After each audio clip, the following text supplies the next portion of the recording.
नमस्कार मित्रांनो, कसे आहात तुम्ही? खरं तर खूप दिवसापासून आपली भेट होते. खूप दिवस झाले आपला व्हिडिओ आला नाही. खरं तर गणपतीचा सण होता आणि त्यामुळे थोडी गडबड होती आणि एक मोठा प्लॅन बनवण्याच्या तयारीत मी होतो आणि त्याप्रमाणे आपण प्लॅन बनवला आहे. आणि आत्ता मी तुमच्याशी बोलतो आहे. हे ठिकाण आहे साताऱ्यापासून साधारण एक 7 ते 8 किलोमीटर या निसर्गरम्य परिसरामध्ये मी आत्ता उभा आहे. एव्हाना तुम्हाला व्हिडिओच्या टायटलवरनं कळलं असेल की आपण कुठे जातो आहे. अगदी बरोबर ओळखलं मित्रांनो, आपण जातो आहे महाराष्ट्रातलं अगदी खास समजलं जाणारं कास पठार. आणि आत्ता मी सातारा कास पठार या रस्त्यावर उभा आहे. साधारण एक 7-8 किलोमीटर मी पुढे आलेलो आहे आणि इथून आणखी एक 15 ते 20 किलोमीटर अंतरावर पुढचा कास पठार आहे. मित्रांनो, आज मी एकटा नाही आहे, माझ्याबरोबर माझं कुटुंबसुद्धा आहे. आणि आत्तापर्यंत खूप आपण व्हिडिओ केले, सगळे ट्रेकिंगचे व्हिडिओ केले. म्हटलं आज एक सहलीचा आनंद घेऊया म्हणून आज संपूर्ण कुटुंबाला बरोबर घेऊन आलेलो आहे मी. माझ्या कुटुंबामध्ये अर्थातच माझी पत्नी, आमच्या गृहमंत्री स्मिता आहे, आमच्या बहिणाबाई आहेत, आमचे भाऊजी आहेत, आमचे 2 भाचे आहेत आणि अर्थात आमचे कलेक्टर साहेब म्हणजे आमचे सुपुत्र श्रीरंग पण आहे. श्रीरंग, ए हे बघ, तुझं नाव सांग ना. श्रीरंग विनोद भावार्थे. तर मित्रांनो, आपल्याला इथनं कास पठारला जायचं आहे. सकाळची न्याहारी म्हणून आम्ही इथे थांबलेलो आहे. इथे न्याहारी करून आता आपल्याला पुढच्या मार्गाला लागायचं आहे. ट्रॅव्हल विथ बीबी आपल्या चॅनलला सबस्क्राईब करण्यासाठी क्लिक करा सबस्क्राईब बटनवर आणि हो, शेजारी दिलेल्या बेल आयकॉनवर सुद्धा क्लिक करा, जेणेकरून पुढील येणाऱ्या प्रत्येक नवीन व्हिडिओचे नोटिफिकेशन तुम्हाला मिळतील सर्वात आधी.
तर मित्रांनो, मी आता पोहोचलेलो आहे कास पठारावर आणि माझ्या पाठी तुम्हाला जे विस्तीर्ण असे दृश्य दिसतं आहे, हे कास पठारचं दृश्य आहे. खूप फुलं उमललेली आहेत. पर्यटकसुद्धा मोठ्या संख्येने या ठिकाणी आलेले आहेत. आपण ज्या ठिकाणाहून प्रवेश केला त्या ठिकाणी आपल्याला या कास पठारावर येण्यासाठी 100 रुपये शुल्क आकारलं जातं. हे शुल्क आपण ऑनलाईनसुद्धा पे करू शकतो. पण जर तुम्ही शनिवार रविवारी जर इकडे येत असाल तर ते शुल्क ऑनलाईनच करावं लागतं. याचं कारण असं की आपल्याला शनिवार आणि रविवारी या ठिकाणी पर्यटकांची संख्या प्रचंड असते आणि त्यामुळे मर्यादित पर्यटक या ठिकाणी सोडले जातात आणि म्हणून आपल्याला हे शुल्क ऑनलाईन भरावं लागतं.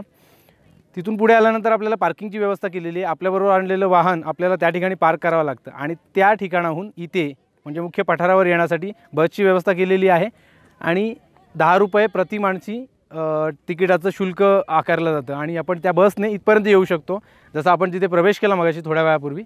आणि मग तुम्ही इथे मनसोक्त हिंडू शकता, इथल्या फुलांचा आनंद घेऊ शकता.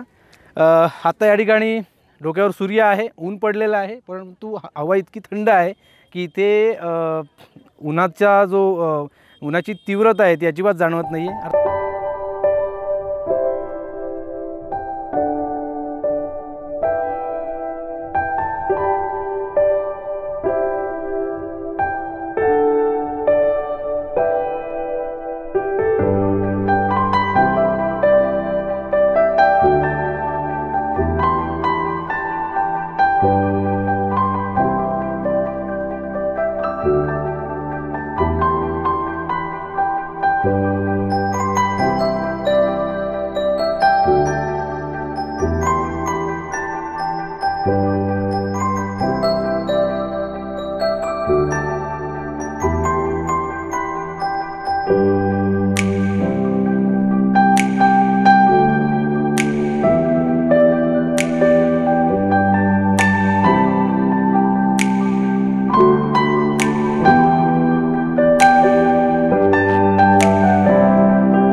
INUC international union for conservation of nature. मित्रांनो, आंतरराष्ट्रीय पातळीवर काम करणारी एक मोठी संस्था आहे आणि ही संस्था एक रेड लिस्ट तयार करते. रेड लिस्ट म्हणजे काय, तर या रेड लिस्ट अंतर्गत या भूतलावर जितके काही जैव प्रजाती आहेत, मग त्यामध्ये फुलं म्हणा, विविध प्रकारची वनस्पती म्हणा, विविध प्रकारचे प्राणी म्हणा, पण जे अत्यंत दुर्मिळ आहेत आणि ह्या भूतलावरनं झपाट्याने नष्ट होत आहेत, अशा प्रजातींची एक रेड लिस्ट तयार करते. आणि या रेड लिस्टची वर्गवारीसुद्धा या संस्थेने केलेली आहे. ही वर्गवारी म्हणजे नष्ट होणारी प्रजाती, झपाट्याने नष्ट होणाऱ्या प्रजाती, अशा प्रकारच्या लिस्ट तयार केलेल्या आहेत. या कास पठाराचं विशेष महत्त्व म्हणजे हेच की या लिस्टमध्ये 39 प्रकारच्या प्रजाती फक्त या पठारावर आढळतात आणि भारतातच नव्हे तर जगात याच पठारावर या प्रजाती आढळतात. म्हणून त्या दृष्टीने या कास पठाराचं महत्त्व हे अनन्यसाधारण आहे.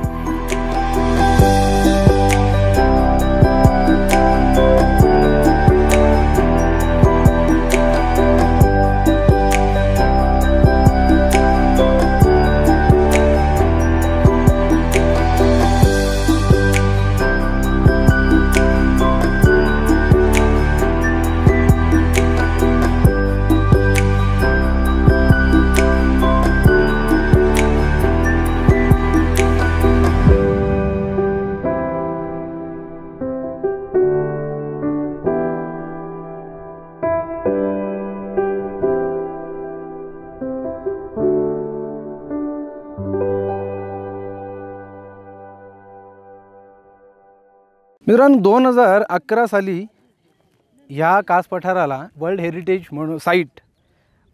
साईट म्हणून घोषित करण्यात आलं. वर्ल्ड हेरिटेज साईट म्हणजे जागतिक वारसा म्हणून घोषित करण्यात आलं. आणि त्या दिवसापासून हे ठिकाण अतिशय प्रसिद्धीच्या झोतात आलं. आणि त्यानंतर इथे येणाऱ्या पर्यटकांची संख्यासुद्धा दिवसांदिवस प्रचंड वाढत गेली. आणि वाढती पर्यटन संख्या लक्षात घेता मग प्रशासनाला काही हालचाली कराव्या लागल्या. इथे संपूर्ण जे कास पठार आहे त्याला कुंपण घालण्यात आलेलं आहे. आणि इथे 350 हेक्टरचं हे संपूर्ण पठार आहे. आणि 350 हेक्टरपैकी केवळ 10 हेक्टर हे पायवटांमध्येच तयार झालेलं आहे. आणि त्यामुळे पर्यटकांची संख्या या ठिकाणी मर्यादित करण्यात आलेली आहे. आणि दिवसाला फक्त 3000पर्यंतचे पर्यटक या ठिकाणी आपल्याला परवानगी दिली जाते येण्याची. आणि इथे येण्यासाठी सकाळी 7 ते 10, 10 ते 1, 1 ते 4 अशा प्रकारच्या या वेळा ठरवून दिलेल्या आहेत. आणि या वेळेत आपल्याला कास पठाराला भेट देता येते. आणि एका वेळेमध्ये साधारण 750 पर्यटकांना या ठिकाणी सोडण्यात येतं. मित्रांनो, या ठिकाणी कास पठाराव्यतिरिक्त बघण्यासाठी आणखी काही स्पॉट आहेत. त्यापैकी एक म्हणजे वज्राईचा धबधबा, जो भारतातल्या जे सर्वात मोठे धबधबे आहेत त्यापैकी एक आहे असं म्हटलं जातं. आणि त्या व्यतिरिक्त इथे कास तलावसुद्धा आहे. परंतु प्रॉब्लेम असा आहे की आपण आपली कार जी आहे ती पार्किंगमध्ये पार्क करून बसने इथपर्यंत आलेलो आहे. आणि मला असं कळलं की ते स्पॉट बघण्यासाठी इथून खूप दूर चालत जावं लागेल. तर त्यापेक्षा बेस्ट ऑप्शन असा आहे की आपण आपल्या पार्किंगमध्ये पुन्हा जाऊया, कार घेऊन पुन्हा वर यावं लागणार आहे.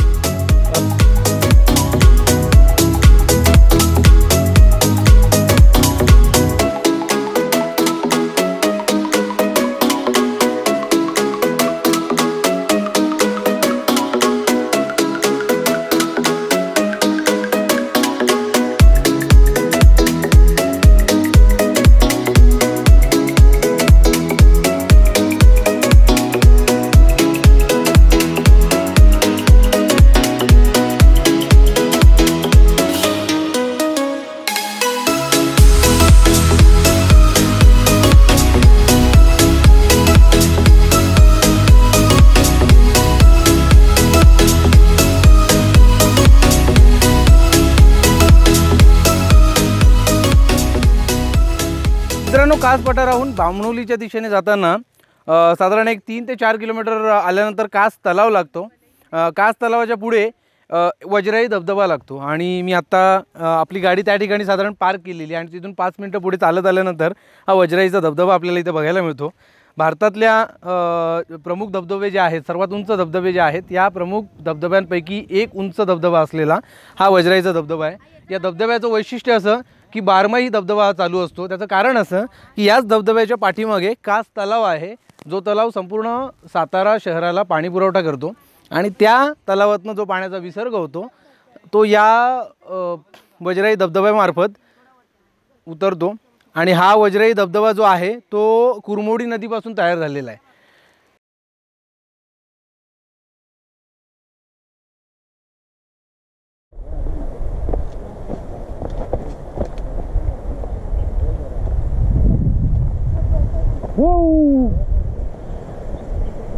तिथल्यापेक्षा या ठिकाणी जरा धबधब्याचा नजारा चांगला आहे. आणि मित्रांनो, हा धबधबा जो आहे तो 3 टप्प्यामध्ये कोसळतो. म्हणजे आपल्याला फक्त एकच टप्पा आपल्याला इथनं बघायला मिळतो आणि म्हणूनच कदाचित तो भारतातला उंच धबधब्यांपैकी एक धबधबा आहे असं म्हटलं जातं.